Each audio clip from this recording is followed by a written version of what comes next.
Okay, it's time for the second half of, the second lecture today for the literature. Um, this last parable, we kind of went over it as we were telling it, as I was telling it, about the two sons. They both belong to the Father, so they're both pictures of the Christian life. But one is going to walk away for a time. He's going to ruin everything that he was given. He's going to take his inheritance of salvation. He's going to waste it. And he's going to live riotously. He's going to live not like a saved person. Now, let's say something really, really controversial. The older brother, in some ways, was a little right. People don't like to think that. They're like, oh, no, he was just being a snob and he didn't like the fact that his brother.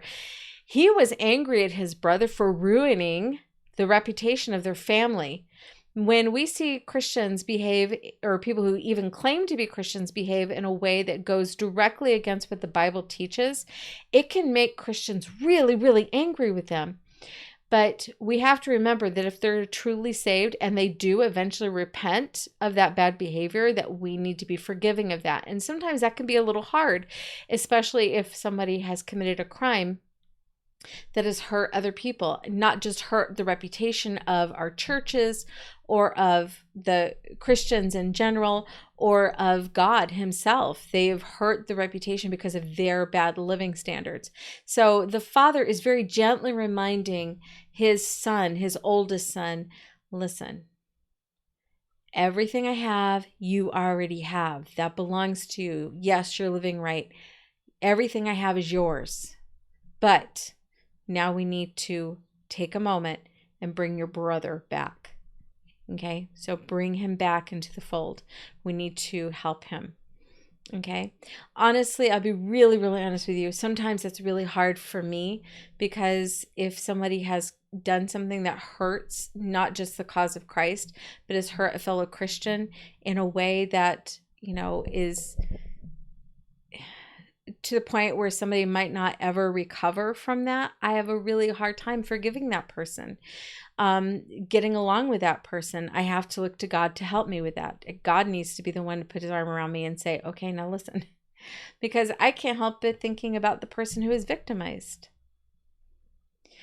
We need to be really careful as Bible-believing Christians, never, ever to hurt other people, because that gives a bad name to Christianity.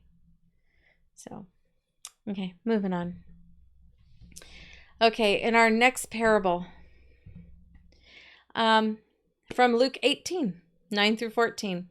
Now, I do want to point something out because I just noticed this when I was putting this up. This is an engraving. It's probably from the 1500s. It's beautifully done, but take a look at how these two men are dressed. For some reason, the artist is, because he's trying to show the difference between these two men, he has made a small error. Really small error. He's made one look very, very wealthy and the other look very poor, when in reality, the two men who are in this parable are both very rich and both respected in their own areas, but very much disrespected by the other. Okay, does that make sense? In their own little genres, they're respected by their fellows, but when they cross paths, they don't really like each other. So let's talk about these two men. And he spake this parable unto certain which trusted in themselves, that they were righteous and despised others. These are people who will believe they are so good that they hate people that they consider bad. Kind of like the elder brother there. Okay. Two men went up to the temple to pray. One a Pharisee, and that is the gentleman we see on the right, and the other a publican. A publican was a tax collector basically hired by the Roman government to collect taxes, and they were able to keep a portion of those taxes as part of their pay. So a lot of times publicans would raise the rate of tax a little more than what they were supposed to collect so they could collect a little bit more money. People knew this. They considered publicans thieves. They hated them, but he definitely wasn't poor. Okay. his clothing suggests that he's poor. He's wearing a shorter outfit. He's wearing boots. This would have been, for the 1600s especially, showing poverty here. Okay, so the Pharisee stood and prayed thus with himself. God, I thank thee that I'm not as other men are, extortioners. Yeah, the Pharisee guy. I mean, look at that publican. He's an extortioner. He's taking money that doesn't belong to him. Unjust, adulterers. That's someone who's cheating on their spouse. Or even as this publican. Man, thank you that I'm not like him. Oof. I fast twice in the week. I give tithes of all I possess. They got to the point where the Pharisees had made it, they were so involved in making laws for themselves that even tithed like their garden products, like even how much mint they harvested, 1/10 of it would go to the temple. I mean, they went to the extreme end, but Christ actually criticized them for that. He says, you guys are really careful to weigh out how much mint you grow in the garden and give 1/10 of that, but then you turn around and you treat your parents like garbage, and have them living in like little, like lean-tos. So I'm not really that impressed with your spirituality. That was a different segment. But here this man is saying, here I am wonderful. Thank you. I'm not like all these other bad losers. And the publican, standing afar off, would not lift up so much as his eyes unto heaven, but smote upon his breast, saying, God, be merciful to me, a sinner. This is the difference. This man is bragging to God about how great he is. The other guy won't even look up into heaven, which was a type of praying, looking up into heaven and praying to God that way. Instead, this man has his head bowed to show his humbleness before God and is beating on his chest, smiting his chest and saying, Lord, be merciful. Please don't smite me the way I deserve to be smited. I am a sinner. So Jesus finishes this with, I tell you, this man, the publican, went down to his house justified. He's forgiven, rather than the other. Not so much. This guy never even asked for forgiveness. He's just bragging. Rather than the other. For everyone that exalteth himself shall be abased. He's going to be taken down a notch. And he that humbleth himself shall be exalted. He's talking about in the eyes of God.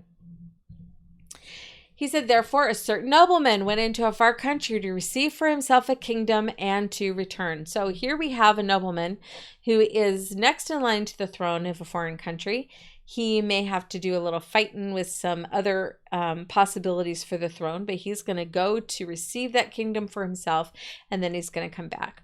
But he's already a nobleman, which means he already owns a piece of property, a home, very likely a palace. So he is going to have to set things up to keep running smoothly while he's not there to manage everything. So he gets 10 servants together. You ready? And he called his 10 servants and delivered them 10 pounds and said to them, occupy till I come. He's giving everybody 10 pounds of gold and says, you take care of this until I come back. But his citizens hated him. Oh, that's so sad. And sent a message after him saying, we will not have this man to reign over us. His citizens hated him and said, no, we don't want him to come over us. This is probably the new kingdom he's supposed to be getting. And it came to pass when he was returned, having received the kingdom, then he commanded these servants to be called unto him, to whom he had given the money, that he might know now how much every man had gained by trading. So he gets ready to leave. The new citizens sent him a message saying, we hate you. So he's gone for a while. He's got to win them over or fight them. One of the two, but he ends up coming home, and then he commands the 10 servants to come to him and say, show me how you have made the money multiply. Now, he says they gained it by trading. Okay, trading has been around since the very beginning of time. People traded all the time for goods and services. You trade all the time for goods and services. You may think you don't, but you know you do. Y'all are negotiators. You're born negotiators. My grandson, Silas, his parents will look at him sometimes and go, oh my goodness, he's a lawyer. He's always trying to negotiate a better deal. Okay. And so are you. Sometimes your old parents will be like, you know what? You look really tired. You've had a lot of screen time today. I want you to go to bed by 9. And you might say something like, well, okay, but if I stop screen time now, can I go to bed at 10? You're negotiating a price here. Here is what's happening. He calls his 10 servants to him and he says, let me know how much you've gained by trading. In other words, I gave you 10 pounds of gold. What did you do with it to make more gold? When we were in school, you guys had the opportunity to shop at the seniors snack bar once a week, at least once a week. Some of you did it every day. You would have the opportunity to go in there with your $1 or $1.50 and purchase goods that you like. Okay. They took that money and they went and shopped and bought more product, but they never spent all the money they earned. They took a portion of that money and they saved it because they had to make a profit in order to go on a senior trip. I don't know what they're going to do with it now, but they needed to make money. That was the whole purpose of the snack bar, was for them to make a profit so that they could use it to spend on their senior trip. This is the same principle. He gave these guys money and said, now use this wisely and make money back. Set up a shop. Lend money out to people and then get it back with interest. Come up with a new invention. Something. Buy a piece of land and plant a crop and harvest it and get money that way. There's a lot of different ways people can make money. The first came saying, Lord, thy pound hath gained, you ready? 10 pounds. He got a 10-to-1 back. That's pretty awesome. That's like buying a box of oatmeal cream pies, okay, for $1 and making $10 off of those oatmeal cream pies. That was a pretty major deal. Of course, people aren't going to spend $1 on an oatmeal cream pie unless they're really, really desperate. But you get where I'm going here. He made a 10-fold return on his money. And he said unto him, well, thou good servant, because thou hast been faithful in very little. I gave you a little bit of money. You made a lot of money from it. I'm going to give you 10 cities to watch over. He's going to become the landlord that's watching over 10 cities. And then he has to report still to his king. But he's going to become a noble. That's amazing. The second came and said, Lord, thy pound has gained 5 pounds. He made a profit too. That's pretty exciting. And likewise said unto him, be thou also over 5 cities. All right. You did not quite as good as the guy who got 10 pounds, but you know what? You still did well. I'm going to put you in management over 5 cities. And another came and said, Lord, behold, here's your money back. I kept it for you. I wrapped it up in a napkin and I stuck it in my pocket. And here you go. Here's your money. Okay, that's not what he meant to do with that money. And then he explains, people who sometimes are starting to say something that's really stupid and you just want them to shut up and they won't do it. And then you're looking at them like you're going to get yourself in so much trouble if you just keep going. And yet they keep going. And sure enough, they get in trouble. This is what this guy did. I'm sure everybody else around him was just going, just stop, just stop, just stop. But no, he didn't. And he said unto him, I'm sorry, let's go up one verse. For I feared thee. I'm afraid of you. I mean, I respect you and all, but y'all scary. Because thou art an austere man. He called him cheap. I was a little afraid of you because you're cheap. Thou takest up what thou layest not down, and reapest what thou didst not sow. I know you. You take more than what you've given, and you pick up the stuff that you didn't even sow. You just get other people to work for you and then you just take the profit. Yeah, that's what a manager or a business owner does. They provide all that and then they get the profit from it because they've put the most risk into it. And he said, the king is looking at this guy thinking, wow, this is an idiot. And he saith unto him, out of thine own mouth will I judge thee. Okay, I'm going to use your words against you here. Thou wicked servant. Oh, not just loser, wicked servant.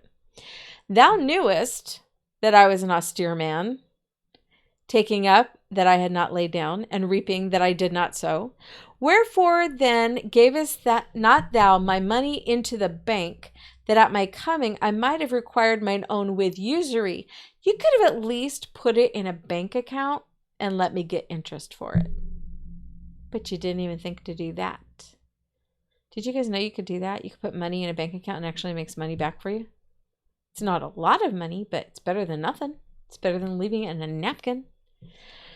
And they said unto him, and he said unto them that stood by, take from him the pound and give it to him that hath the 10 pounds, the guy who made the most profit from what I gave him. And they said unto him, Lord, he hath 10 pounds. But he already has a lot of money. Uh-huh. You know how he got that lot of money? He's smart. So give him more money. He'll make even more money with it. See? The king isn't stupid. For I say unto you that unto everyone which hath shall be given, and to him that hath not, even that he hath shall be taken away from him. When you're not wise with your gifts, they'll get taken away. Okay. I put this picture up because I liked it. That's why I put all the pictures up that I do.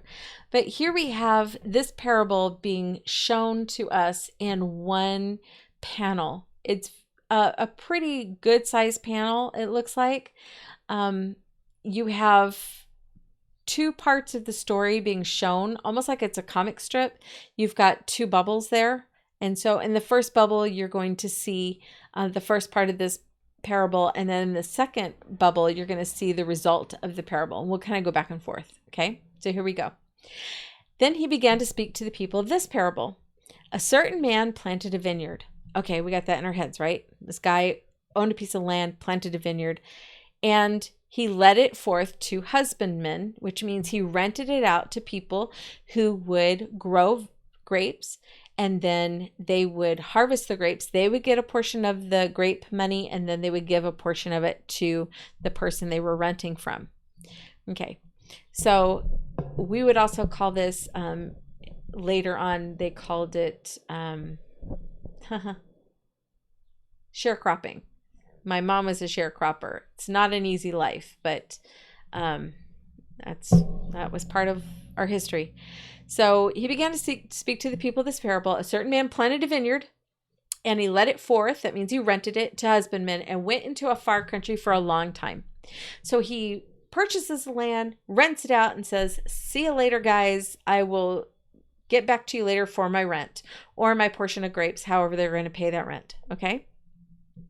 And at the season, that means when it's time for harvest to come in, he sent a servant to the husbandmen that they should give him of the fruit of the vineyard. Okay, it's time for the grapes to be harvested. So he sends a servant, and you can see in the first bubble, there are 4 guys just kind of standing there. Those are going to be 3 servants and a son. So he's going to choose one of these guys and say, I want you to go and get me some of those grapes as part of the rent. Okay. They should give him of the fruit of the vineyard. That's the rent. But the husbandmen beat him and sent him away empty.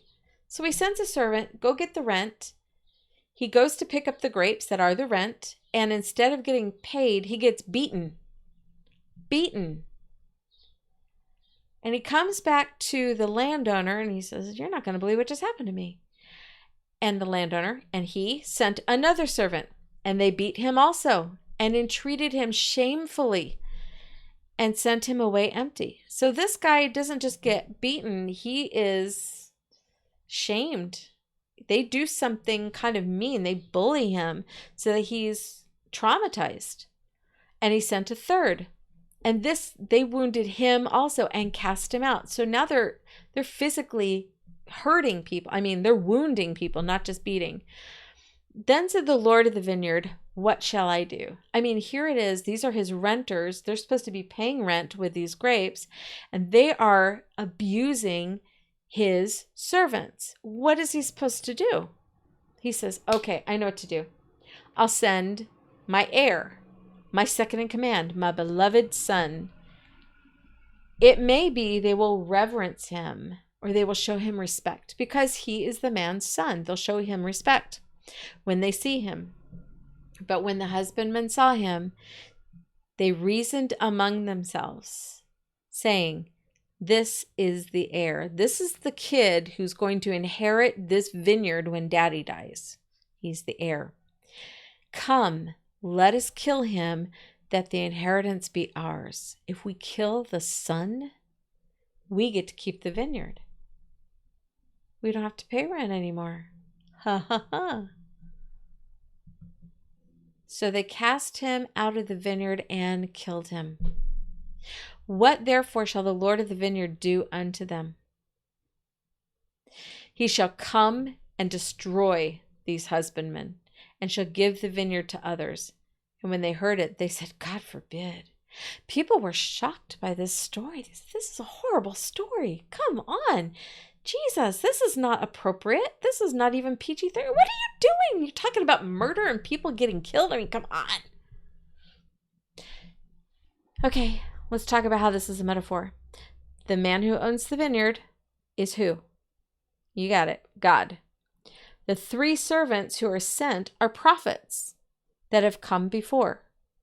They have tried to explain to the people who own or who are renting the vineyard, the earliest spiritual leaders, you need to give back to God. You need to give him his due. And instead of listening to what they say about God, listening to the prophets, they've had the prophets killed. So God says, okay, if I send my son, maybe then they'll reverence and respect him. And what do when they get the son? They kill him. Metaphor. It's a cool thing. Okay. So when the people heard this, they were shocked, not knowing that this exact story is going to play out when Jesus is arrested, beaten, crucified, and killed. And then 3 days later, he's going to rise again. So, in your face. He says, and he beheld them and said, what is then that is written? The stone which the builders rejected, the same has become the head of the corner.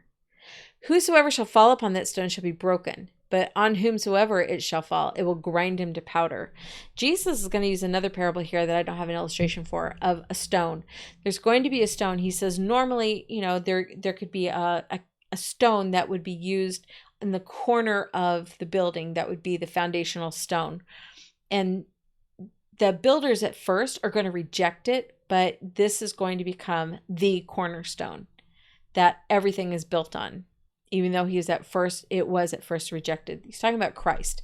Christ is going to be rejected by those who are building the religion of the Jews, and they're going to end up finding out that he is the cornerstone of this new religion of Christianity. Whomsoever shall fall upon that stone shall be broken. Falling onto the stone, they might get bruised up, but when the stone falls on them, he will grind them into powder. And the chief priests and the scribes the same hour sought to lay hands on him. I wonder why. Why did they do that? Because they recognized that this metaphor was about them. They heard Jesus say this story, and they understood this parable, and they knew that Jesus was talking about them. They didn't like the fact that they were being portrayed as vineyard renters who kill the son of the landowner and killed all his servants or beat up his servants. They don't like the idea of being told that they're going to get ground into powder because they rejected him as the cornerstone when he is the true cornerstone. They didn't like Jesus saying these things because they understood he was talking about them. And the chief priests and scribes the same hour sought to lay hands on him, and they feared the people. The only reason they didn't lay hands on him is because the people were there and they loved Jesus. And they were afraid that if they went after Jesus, they would get torn apart by the people. For they perceived he had spoken this parable against them. They got it. They understood the parable. Okay. It didn't look good for them. Okay. That was it. We're ending about 5 minutes early, which is okay. But we also finished all the parables in the textbook. So you guys need to go through. We've gone through the parables line by line sometimes and explained them. So now is your time to get your homework done. It won't take you that long to get it all done. I don't think you have a lot. Oh my goodness. It's just 20 questions for all the parables. So get those done. tonight if you can, or a little bit. I mean, 20 questions is nothing. You can do it a little bit at a time. And then tomorrow when we get together, we're going to start on fables. And if you remember Aesop's fables, it's kind of the thing we're talking about. We're going to be talking about some Aesop fables. These are stories that are told using usually animals to get a moral story across. That's how you're supposed to live. That's a moral story. The parables were trying to give, a spiritual insight. This is the spiritual problem. This is how can it be fixed. Sometimes those stories were left open-ended so that people could make that decision themselves. Like, for instance, the last parable we just talked about, it was a prophecy as well as a parable. So tomorrow we're going to start on fables, and won't take us too long to get through the fables, and then we get right into fairy tales, which is always a lot of fun. We're wrapping up world history here at the end. 2 lectures per day, 4 days a week. You guys keep up with your homework, and I will talk to you tomorrow. Bye.